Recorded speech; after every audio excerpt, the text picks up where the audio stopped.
So there. So there. So there. So there. Let me know your thoughts. So there. So there. So there. Let me know your thoughts. Why do you keep saying let us know your thoughts? Let me know your thoughts to me is a nice lead-in for So there. So there. Welcome to episode 57 of So There. So there. I'm Tom Karamitis. And I'm Gary Doyle. I'm thrown off here. I've got new headphones and they're not working right. So you keep talking. I'm switching headphones as we talk. Just a little peek behind the curtain. Whoa. Our listeners are intrigued. It's a little like being backstage at the documentary.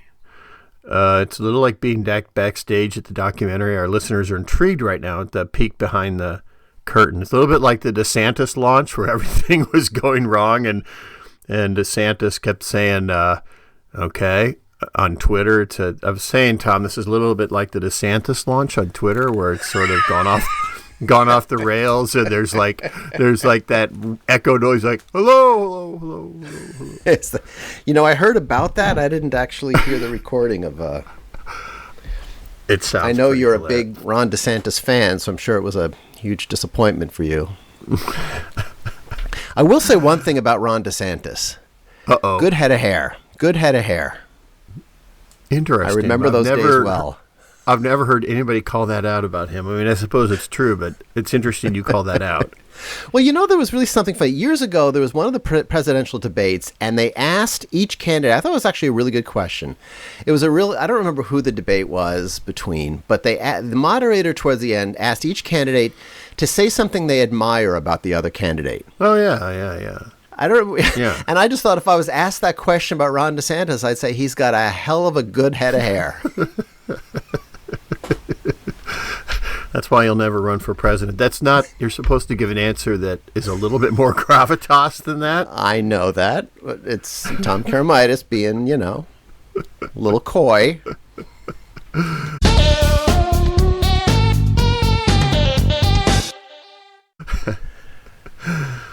Okay. What's on your mind, Tom? Well, what's on my mind is something you started me on the last couple podcasts. Public restrooms are on my mind. Whoa. And I wanted to kind of, I know you've been talking a lot lately about the whole protocol of which stall you take in an empty restroom and somebody comes in the stall next to you and all of that. But I had an interesting discovery in our public restroom at the Leo Burnett Company. And I walked into a stall, and the lid was closed on the toilet. And I thought, that's interesting. That's interesting. What's going on in there? And I was, my first instinct was to, maybe I should just go to another stall. Maybe there's some kind of disaster in there that I don't want to see. And I thought, you know what? No, because this is my favorite stall. Somebody's closed the lid in my favorite stall. So what I did was, with the lid still closed, I flushed. I did a power flush. Was there something in there? I didn't look first. I flushed with the lid closed. Wow. And then after I flushed, I opened the lid, and everything was fine. But it got me thinking about something else I'm going to want to start doing in public restrooms, and that's what I call, even if the lid is open, the preemptive flush. If there's any molecules at all of the previous visitor, I want to do all I can to extricate them from the environment, right? I want to go in with a clean environment. So a preemptive flush before I even commit to using that stall. Well, that's interesting on a couple of levels. I mean, the first thing that comes to mind for me is most public restrooms don't have a lid for the toilet. So I find it interesting that Leo Burnett's restrooms have lids, so I'm a little bit baffled. I'm a little bit flummoxed by that. I know it's good. Yes, I that never occurred to me, but I think you're absolutely right. I think, it's always been good manners to shut the toilet seat, the toilet cover, if you're in somebody's home or whatever. Is it? Well, I always thought that they said, well, no, what is it? No, it's. I'm sorry. You're supposed to leave the seat up or down? What's what are you didn't supposed to know of do? I don't know of a protocol. Okay. But I also think that preemptive flush is interesting. Like, what are you trying to accomplish there? If clearly it's already been flushed and it's clean water. Clearly it's been flushed, but this is, it would be kind of the equivalent to me of, one final rinse of your hands, one final, just in case, you don't know what went on with the previous visitor. You don't know what was going on in there, No idea. A little bit of toilet paper that was still in there. I didn't see if there was a, whatever, sometimes people will flush and not really check if everything has been eliminated. That's just my final boom. Now we're ready to go. It's game time. So there.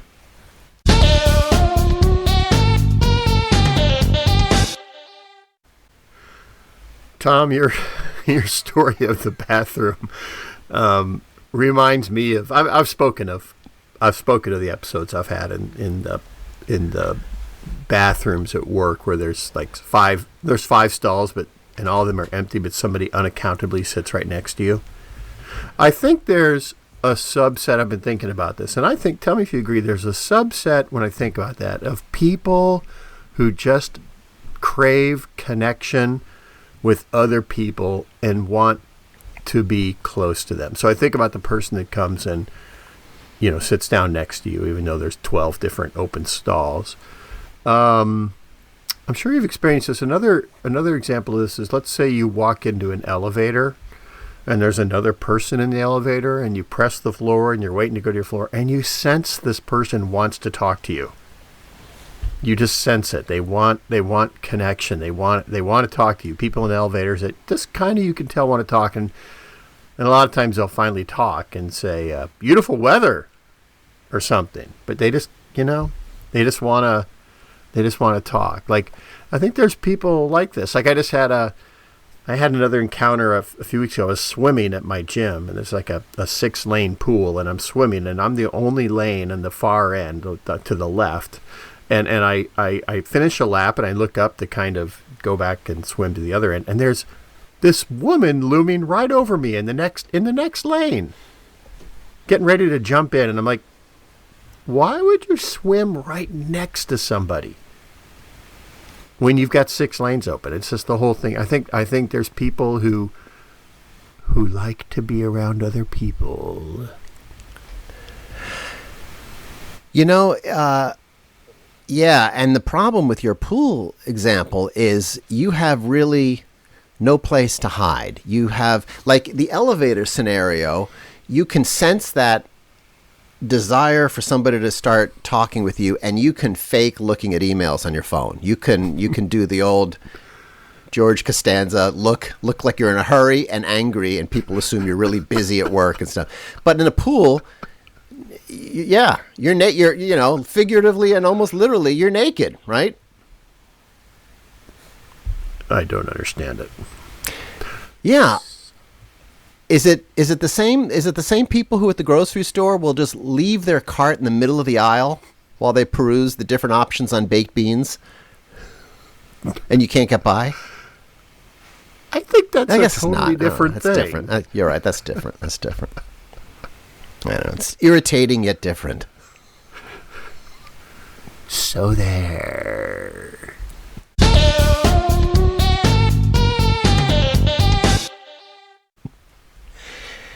Hey Gary, last time on episode 56 of So There, I tried to have you explain to me a tagline that I had seen in an Infinity commercial, and we discussed it for a while, and that tagline was, luxury that lets you feel infinitely you. Well, much to my chagrin, one of Infinity's competitors, Audi, presented me with a tagline in a commercial I saw last night, and they said, this is even more vexing to me, because progress is a matter of character.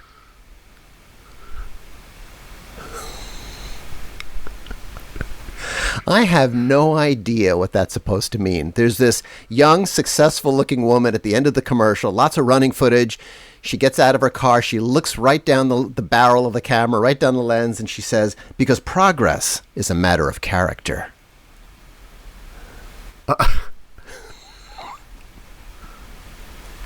There's a lot of inane taglines in automotive advertising these days, and I'm not sure why. Cars, I work on Porsche at work a lot, and I love cars, and I love car advertising. And one of the reasons I love it is that cars are a product that a lot of people care about. It's not like most of the products we advertise that people don't care about. You have to make them care about it. Well, a lot of people do care about cars. And so that's one thing I really like about it. But there used to be so many great automotive taglines. Porsche's, there is no substitute. BMW, the ultimate driving machine. They're just indelible taglines. What happened? Now there's these, like you said, it's like infinitely you. It's like the original tagline was luxury that's you. And someone said, we got to push it further. It's not enough to just be you. It needs to be forever you.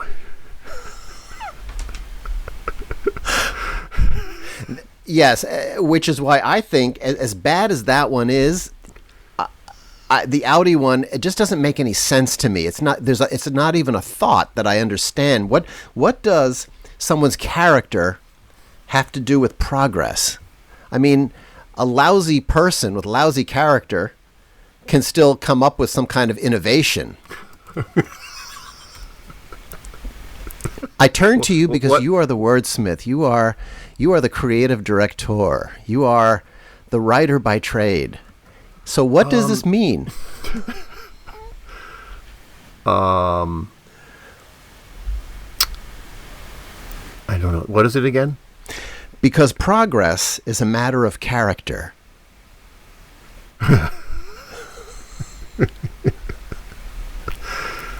I think the holes you've poked in it are valid.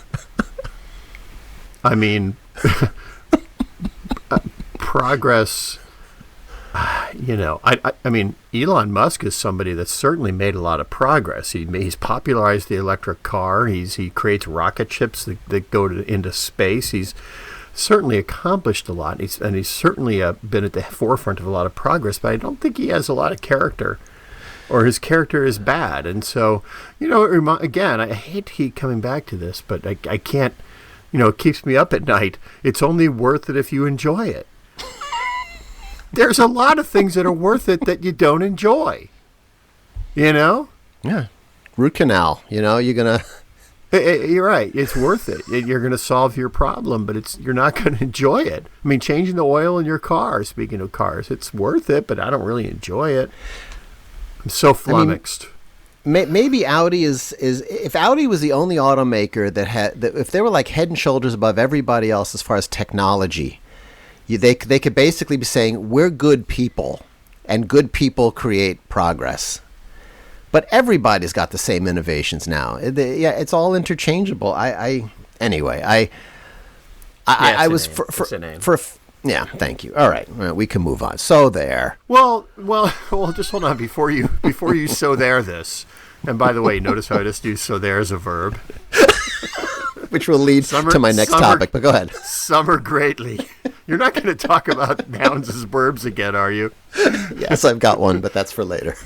Okay, so you could so there in a bit, but I just wanted to mention that Audi, first of all, Audi's a fine car, but also for many years, Audi's global tagline was kind of brilliant, and they used it even in English-speaking countries, and it was, you ready for this? It's German, and I'm not going to pronounce it correctly, but Vorsprung durch Technik. Vorsprung durch Technik. You know what that means in English? No. Truth in engineering. I think that's pretty brilliant. Yeah. There's a vast gulf between truth and engineering, and progress is a matter of character. Yeah. What did you think of Farfignugan? Wasn't that Volkswagen? Yeah, Volkswagen, yeah. I liked it. It got people talking. And again, translated, I think Fahrvergnügen, I believe, meant driving enjoyment. That was the German word for driving enjoyment. So, okay. Although, again, another great tagline that Volkswagen had years ago was drivers wanted. Yeah. Oh, yeah. Now that's okay. Right? Yeah. And I think okay, also Tom, I'm ready. Wait, go ahead. No, I was going to say. We keep trying to get off this topic, and we can't stop talking about it. We have so much character, and we're making so much progress. What were we going to say? The moment has passed. That's okay. I was really just going to point out how Fahrvergnügen was at a time when I think it was a little bit of a Volkswagen was capitalizing on their Germanness, their point of differentiation. They weren't an American brand, and I thought there was personality and fun. It was also kind of a funny word to say, So I think it kind of had stickiness about it. So there.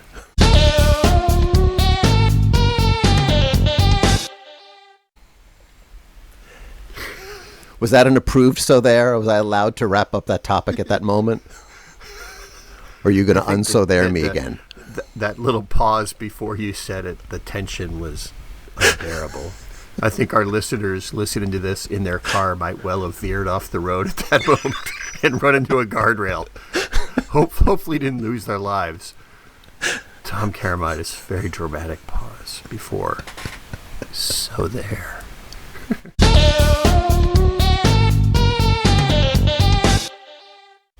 Tom, do you know what a schmuck is? I'm sure you've heard the word schmuck.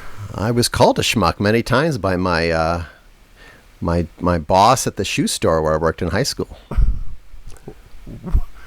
Why did he call you a schmuck? I don't know. I was not stocking the shelf correctly, he used to call me a schmuck.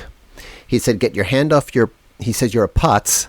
And he said, get your hand off your schmeckle. Those are the three things he used to say to me. But he loved me, but those are the three things he said to me. What's a schmeckle? Well, you're a schmeck. I don't know what a schmeckle is. But is this not suitable for work? Well, no, I'm sorry. Your schmeckle, I think, is a euphemism for, your organ. Yeah. Putz and schmuck, I always thought were kind of the same thing. Yeah. Your boss wasn't Jewish, was he? He was Jewish. Just a wild guess. Yeah, schmuck and putz. Get your hand off your schmo. Schmeck. Yeah, schmeckle seems to be something else. But anyway, I started thinking about this the other day. Places, Tom, where you feel like the biggest schmuck in the world. Are you ready? Go. Like Trump would say. Are you ready?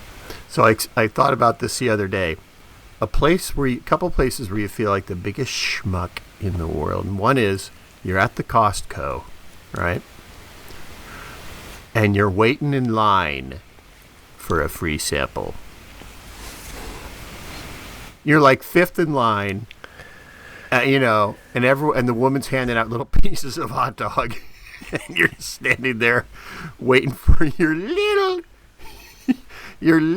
piece of hot dog, and you're like, I am the biggest schmuck in the world. Yeah, people can't get by. You're just standing there patiently waiting for your little morsel. Everybody waiting in line is just pathetic. Like a tiny little monkey at the zoo waiting for the pellet to come out. The other place it occurred to me where you just feel like a big schmuck is when you're at one of those faucets that are motion activated. And you're just waving your hands like underneath it, and you're like, ah! You're just sitting there, and your hands have soap on it. You're like waving them, and nothing happens, like a schmuck. And everyone's looking at you, going, "You schmuck." And those are especially prevalent, I find, at O'Hare. Like you got your stuff, and you wash your hands, and you're like, you ever experience that? Oh yeah, I've often thought about if you totaled up all the seconds and minutes throughout your life you spend doing things like that, you've probably lost a year of your life.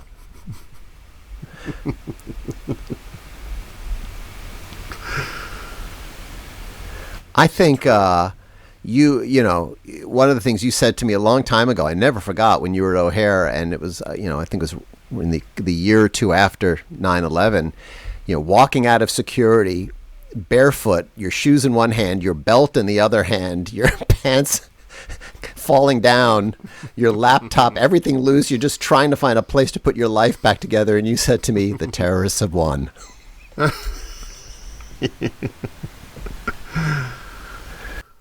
So there. I remember these little morsels you give me, right? I forget a lot of other things, but those morsels of wisdom, those Doyleisms. Little morsels like little hot dogs at the Costco that you wait in line for. So there.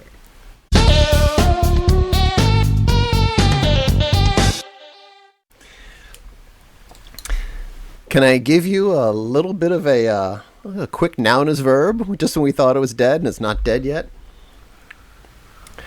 There's a brand of. Were you enraged when I kind of hijacked this early on, talking about so there as a verb? Were you enraged? No, I was actually going to save this for next time, but then you kind of teased it. So thank you. Club Cadet. Go. Thank you.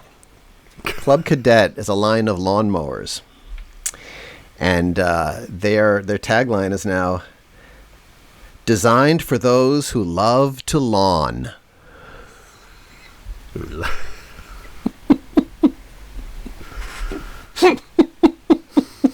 mean, this has gotten so utterly stupid. and it never stops. Whoever uses nouns and verbs in conversation, like, what'd you do this weekend? I did some yard work. Really? Yeah, I'll tell you, I just love to lawn.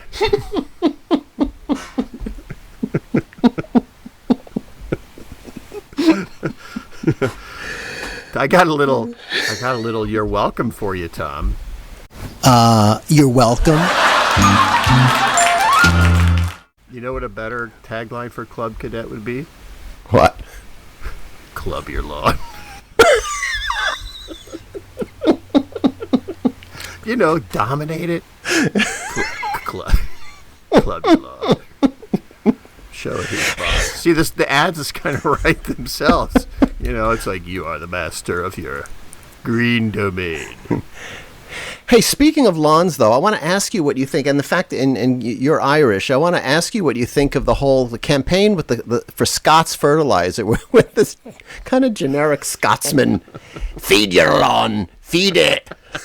What do you think of that guy? Do you find him offensive, or do you like it? I like your imitation, for one. Do it again. Feed your lawn, feed it.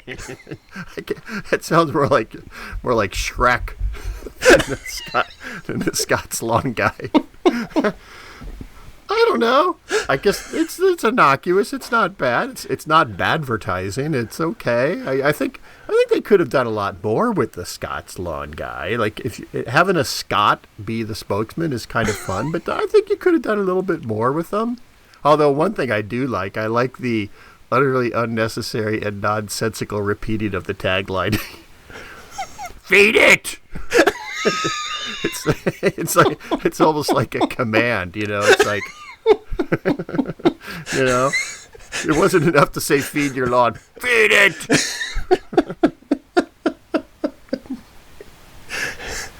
All right, but let me ask you a question. Wouldn't he be, when you hear that expression sometimes in meetings at ad agencies, and they say it's too on the nose, is he too on the nose, or is that just brilliant because he is the name of the product? I think it's kind of brilliant because he has nothing else on his mind. You know, he's the Scots guy. That's all he thinks about.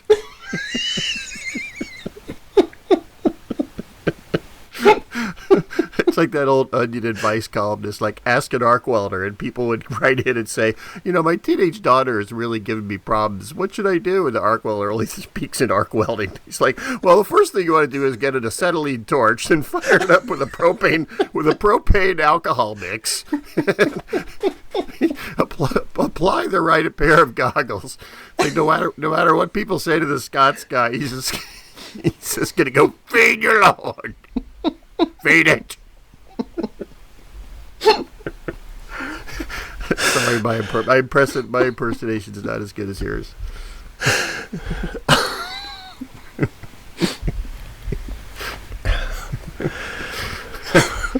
Oh, God. Well, Tom, I think we've got to go riff some scripts for Scots now. The Scots guy. So for Gary Doyle and Tom Karamitis, happy Memorial Day. So there.